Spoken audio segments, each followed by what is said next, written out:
A current source inverter. In VSI, input voltage is maintained constant and the amplitude of output voltage does not depend on the load.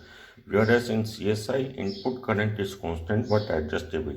The amplitude of the output current from CSI is independent of the load. A CSI converts the input DC current to an AC current at its output terminal. The CSI does not require any feedback diode, whereas these are required in a VSI. CSI find their use in the following application. We have compared the VSI with the CSI. Now we will see the application of the CSI in various fields. The CSI, that is the current source inverter, will use in the speed control of AC motor, induction heating, lacking VAR compensation, synchronous motor starting.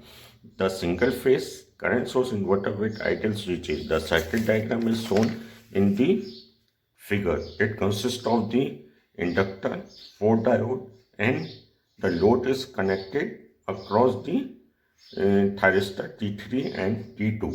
The source consists of a voltage source C and a large inductor L in series with it as shown in the figure. The function of the high impedance reactor in series with voltage source is to maintain a constant current at the input terminal of CSI. In other words, DC input current I to CSI is constant as shown in the figure.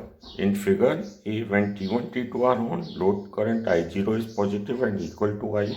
When T3, T4 are on, load current I0 is negative and equal to minus I as shown in the figure. This is the waveform of the current source inverter in which the T1 and T2, the load current will show that the T1 and T2 will contact when the square waveform is positive and T3, T4 will contact when it is negative.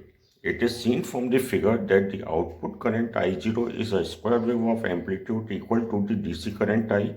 Assume that load consists of a capacitor C. It is known for a capacitor that I0 is equal to C dVO upon dt. As I0 is constant, slope dV0 upon dt must be constant over every half cycle. This slope is positive from 0 to I2, T upon 2, and negative from T by 2 to T. The DC current input to CSI is always unidirectional. If the average value of voltage input is positive, power flow from source to load. In case average value of input voltage is negative, power flow from load to source. Now CSI, current source inverter, may be load or force commutated. Load commutation possible when the load PS, if PF is the power factor, as you have already discussed in the first year in the chapter of single phase AC and the three phase AC, that is the PF is leading and lagging. So when load PF is leading, then it is the load commutation, and when the power factor is lagging and it is the abbreviation used for the power factor is PF, when it is lagging the load, then the force commutation is essential.